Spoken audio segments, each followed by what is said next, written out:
There are 4 things that we must know on every problem: the pressure, the volume, the N, which is moles, and T, which is temperature. Pressure is in ATMs, volume is in liters, N is in moles, and T is in kelvins. Now here's our first problem. In this problem, we know our P is 6.3 ATMs, our V is 3 liters, we don't know our N, and we don't know our T, but we know our R, because R is always constant, 0.082 liters atmospheres over moles kelvins. So what we need to do is the Stoich.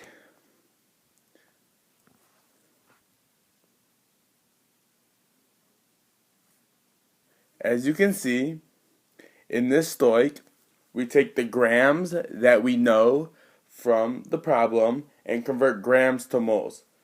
So 383 grams of O2 is equal to 1 mole when there is 32 grams of O2. So you plug that into the stoichiometry and you get 11.96 moles.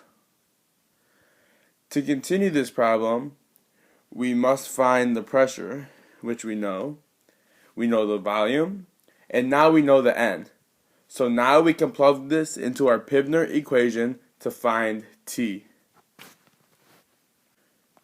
In this equation, T equals PV over nR. So when you plug this in, you will find that T equals 19.25 degrees Kelvin. So for our next problem, we will continue doing the same thing.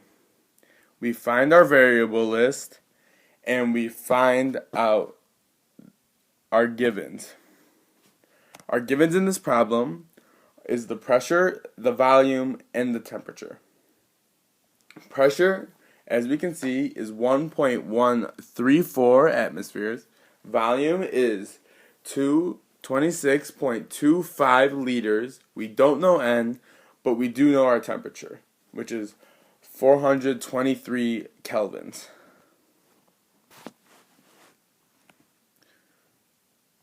So what we must do now is plug those numbers into our Pivner equation so we can find N.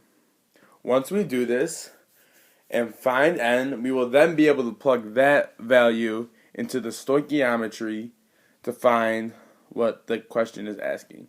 So in this problem, N equals 0.857 moles. So now that we have 0.857 moles, we can plug it into the stoichiometry. So 8.57 moles of NO with 2 moles NO is equivalent to 2 moles N2, which is then 1 mole N2 equals 46 grams of NO2. If you plug that all in, you'll get your answer, and it will equal 39.4 grams NO2.